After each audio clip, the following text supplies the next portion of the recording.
I'm Jackie Shulman with Shulman Group of Coldwell Banker Realty in downtown Palo Alto. Today, I'm with Simon Prominent, the real estate attorney, also in Palo Alto as well, to discuss the common issues that you see in your practice in real estate that you would like to share with our viewers. Sure, yeah. Thanks for having me. I really appreciate it. My name again is Simon Offord.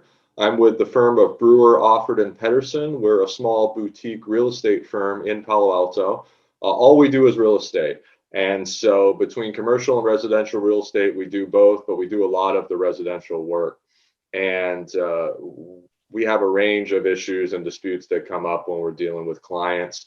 But one that is an issue that I think gets overlooked sometimes is understanding some of the problems or potential pitfalls that buyers might deal with when they're reviewing a title report or other title type documents. And so I wanted to spend a few minutes today talking about that because it is one very important component of the disclosures that both the sellers and the buyers will deal with when they're involved in a transaction. You know, typically when we talk about disclosures in a real estate transaction, everyone always thinks about the home inspection report or the written disclosures like the transfer disclosure statement that the seller provides. And those are obviously very important. But another document that people receive as part of their package of disclosures is the preliminary title report. And the preliminary title report can have very, very important information in there that some people might not realize how it can impact them when they purchase the property. And so I'm going to talk about those issues that we see in the preliminary title reports and what kind of things that buyers and the agent should be looking for during these transactions.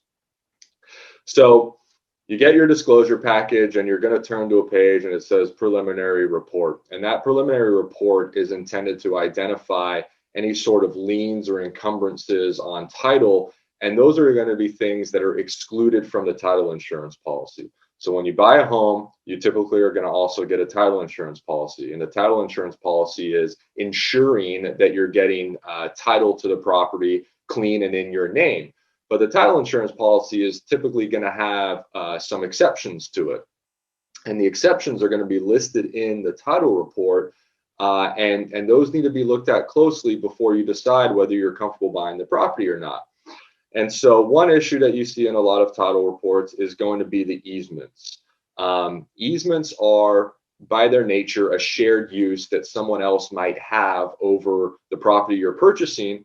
Or on the other side of it, you might need an easement for something that's over someone else's property, but that benefits the property you're purchasing.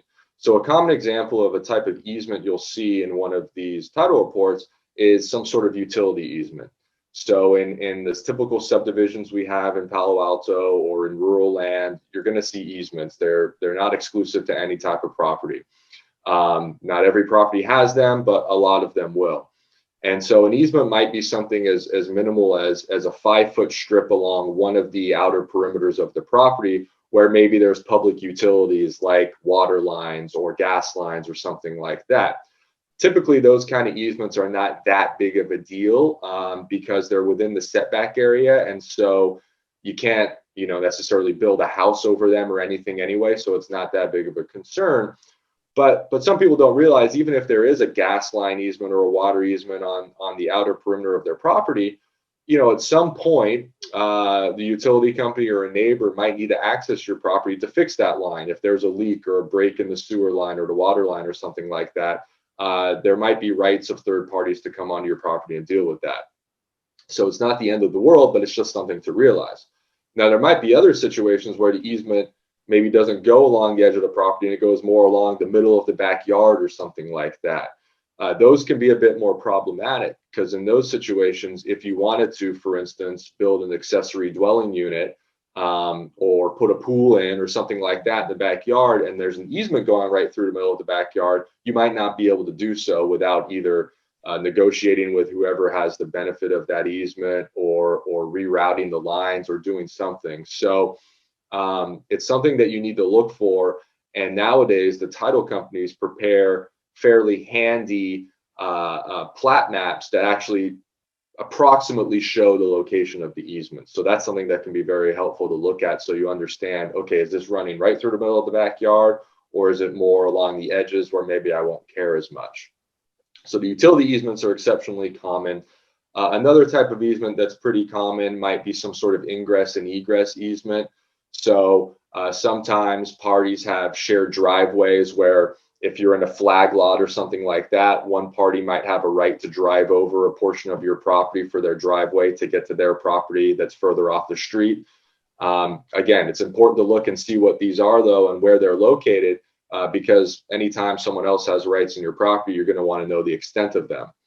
And it's important to read the actual easements themselves. So you don't want to just see, oh, okay, maybe there's an easement over here and not much to it. You got to actually look at the document, which will be hyperlinked as part of the title report, to see, okay, does this say who is in charge of maintaining the driveway? Or does this say what happens if someone gets hurt on the driveway? Those are important considerations to look at. And if you or your agent don't understand it, you might want to go talk to the title company for some sort of explanation. And there might even be times where if it's a fairly complex easement that talks about road maintenance or shared responsibilities, you might also want to have an attorney take a look at it. So easements are one of the big ones that we see in title reports and something to certainly watch out for. Another issue that comes up a lot is if you're buying in some sort of common interest development, so a condo association or a group of houses that are part of a homeowners association, the title report is going to show all the different things that are part of that homeowners association, which might include CC&Rs, codes, covenants, and restrictions. You can also sometimes have easements within the HOA, where the HOA, either the organization itself or other homeowners might have easement rights over your property. But the CC&Rs are really the biggest one you're going to want to look at in those type of situations. And again, it's one of those things where if you hit the hyperlink in the prelim, it could be a 40, 50, 60, 70 page document with all kinds of restrictions on the things that you can do in that particular condo association or neighborhood. This is a document that if you're buying a home, you really need to read, because there might be things that you might not realize you can or cannot do with that property that might make you say, this isn't the property for us. For example, I'm a dog person. My wife and I have two big Labrador mixes. Some homeowners associations, especially condos or townhomes, might say you're only allowed to have one dog, or you are only able to have one dog over 50 pounds, things like that. That might not matter to half the people in the world, but it might matter to you. So you need to read through and look for those kind of things. And in a 50, 60 page document, that's a lot of reading, but it's very important. Another one that comes up a lot is what kind of things you can do to the property in terms of architectural control. An example of that is in a condo. There's a lot of condos these days that don't allow for hardwood flooring. That can be very problematic for some people, because either they might have some sort of allergy to carpet, or they just like having hardwood floors. But because of noise transmission between units, there is some sort of trend where a lot of HOAs are restricting hardwood floors.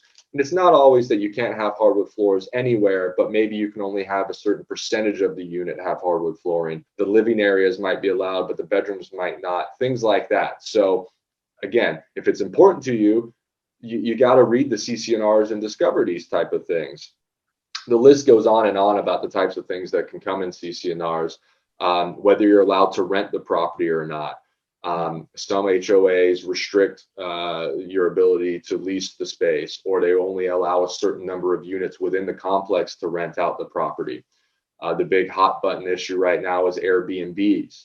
A lot of HOAs are restricting short-term Airbnb type rentals. So if that's why you're buying the property, you got to read the CC&Rs and make sure that's not restricted. View restrictions can be found in CC&Rs. So you might not be able to build the house a certain way if you're going to block someone else's views. The list really goes on and on. But the key thing is, this isn't the kind of thing where a buyer can just say, hey, real estate agent, or hey, attorney, or hey, title company, tell me what I need to know about these CC&Rs. Because my answer to that question is always going to be, you got to read them yourself, because I don't know what matters to you. I don't know if you're a dog person or a pet person. I don't know if you want hardwood floors or not. So it's really critical that those be examined before you release your contingency on the title issues. The last issue that I want to raise with title issues goes to property lines. one of the things that is in my office every week right now are disputes about property lines. And when someone buys the house, they think the fence indicates where the true property line is. But when they get a survey done, they find out the fence is actually 2 or 3 feet off in one direction or the other.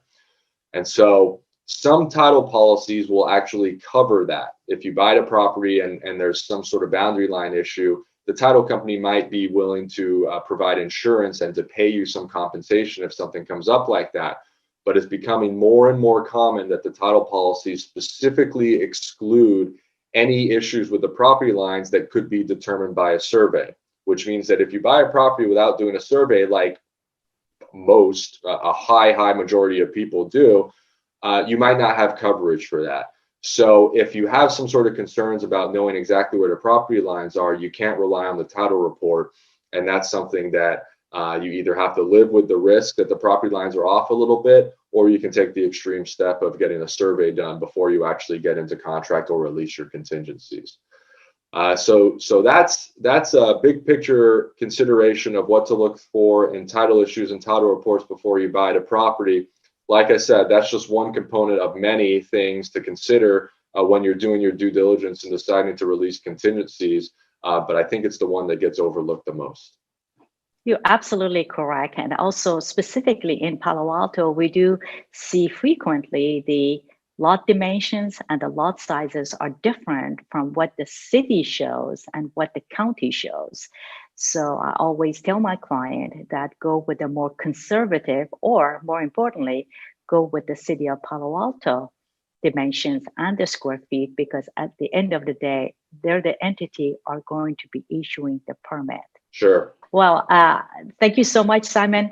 I'm sure there are a lot of viewers are going to be asking for your advice. How do they get hold of you? Of course. So you can call us at 650-327-2900. You can also email me at Simon, SIMON, at brewerfirm, BREWERFIRM.com. And you can go on our website, brewerfirm.com. And we have a blog there with all kinds of other interesting information and articles and newsletters and all that about these topics and many more. Great. Well, I appreciate that. But thank you so much for your time. And I look forward to talking to you again. I appreciate it. Thanks so much, Jackie. Look forward to seeing you.